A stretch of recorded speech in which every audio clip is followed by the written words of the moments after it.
Boa noite a todos. Eu vou falar sobre os casos em que a caução na execução provisória poderá ser dispensada. Nós já vimos que, quando a execução provisória puder causar algum dano ao executado, o exequente deverá prestar caução para reparar esse dano caso ele venha acontecer. Porém, existem 4 casos previstos na lei que dispensam essa caução, que estão previstos no artigo 521, que diz assim: a caução prevista no inciso 4 do artigo 520 poderá ser dispensada nos casos em que: inciso 1º, o crédito for de natureza alimentar, independentemente de sua origem. Ou seja, pode ser crédito alimentar de parentesco, família, remuneração de trabalho.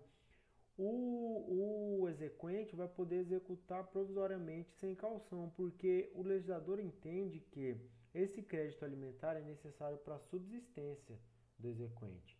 Então, como é que ele vai dar algo em caução, dar dinheiro ou algum bem em garantia, sendo que ele precisa daquele crédito para sobreviver, para se alimentar? O inciso segundo diz: o credor demonstrar situação de necessidade. Pode acontecer também que o credor ele esteja em uma situação até pior que a do devedor, que ele esteja, como a gente diz, vendendo almoço para comer a janta. Então, nesse caso de o exequente, de o credor está com problemas financeiros também, vão ser exigidas 2 provas pelo juiz, que é imprescindibilidade na satisfação imediata, ou seja, grave dano ou difícil e incerta reparação. Quer dizer, se o credor prestar essa caução, ele vai chegar numa situação de um dano que pode ser irreparável, um dano econômico para ele mesmo. Enquanto ele garante ao devedor, dá a garantia ao devedor, ele pode sofrer um dano irreparável em virtude disso. E o segundo requisito para atender esse inciso segundo é a impossibilidade de prestar caução. Ele fala para o juiz: ó, não tenho condições, não tenho de onde tirar. Se eu prestar essa caução, vai faltar para alimentar meus filhos, por exemplo. Esses 2 requisitos têm que ser atendidos para a caução ser dispensada de acordo com o inciso segundo do artigo 521. Terceiro diz assim, o inciso terceiro diz: pender agravo do artigo 1042. O artigo 1042 diz: cabe agravo contra a decisão do presidente ou vice-presidente do tribunal recorrido que inadmitir recurso extraordinário ou recurso especial, salvo quando fundada na aplicação de entendimento firmado em regime de repercussão geral ou em julgamento de recursos repetitivos. Eu vou ler o inciso 4º e eu falo sobre os dois. O inciso 4º diz assim: a sentença a ser provisoriamente cumprida estiver em consonância com súmula da jurisprudência do STF ou do STJ ou em conformidade com acórdão proferido no julgamento de casos repetitivos. Então, a sentença que o fundamento é súmula do STF, do STJ e a tese for baseada em casos repetitivos, vai se aplicar o artigo 928 para definir quais são esses casos repetitivos que o CPC vem definindo, que diz o artigo 928. Para fim desse código, considera-se julgamento de casos repetitivos a decisão proferida em 1. Incidente de resolução de demandas repetitivas e 2. Recurso especial extraordinário e extraordinário repetitivos.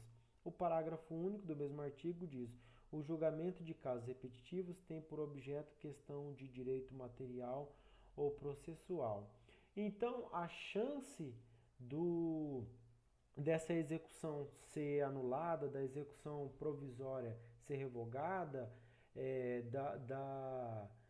da tese do executado prosperar, ela é muito pequena. Então, por isso não precisa garantir. É aquela ação que 100 pessoas entraram com a mesma ação, por exemplo, uma ação contra uma empresa de energia elétrica. 100 pessoas entraram, as 100 pessoas ganharam com a mesma tese. Então, teoricamente, provavelmente, aquele autor daquela ação que é igual às outras 100 também vai ganhar. Então, não é necessário prestar caução nesse caso. E para encerrar, num resumo desses 4 incisos, vale ressaltar que nos casos do inciso 1 e 2 do supracitado artigo, a dispensa de caução tem como fundamento a tutela do exequente, ou seja, inciso 1º e 2º, vamos proteger o exequente, porque às vezes a gente não pode dar tanta proteção para o executado que o exequente vai se prejudicar, talvez vai sair mais pobre do que entrou no processo, ou vai ficar durante o período, né, mais pobre do que entrou no processo, e ainda que tenha sido provida ainda que tenha sido provido o seu pedido. Já nos incisos 3º e 4º, a dispensa de caução decorre por pequeno risco do título executivo judicial ser reformado ou anulado. É aquele caso que eu falei das 100 ações iguais. É difícil o título ser reformado, ser anulado. Por quê? Ou porque já tem súmula do STF ou do STJ naquele sentido, ou porque já tem inúmeras decisões repetitivas naquele sentido também. E para encerrar, o parágrafo único do artigo 521 diz que a exigência de caução será mantida quando da dispensa possa resultar manifesto risco de grave dano, de difícil ou incerta reparação. Ou seja, pode ser que essa dispensa de caução cause um dano maior ainda do que a prestação de caução, causando aqueles danos já previstos nos incisos, principalmente no inciso 1º e 2º. Por exemplo, se o exequente prestar essa caução, ele vai ter problemas, mas se ele não prestar, o executado pode ter problemas maiores ainda do que os que o exequente teria. Então, nesse caso, ainda assim será mantida a prestação dessa caução.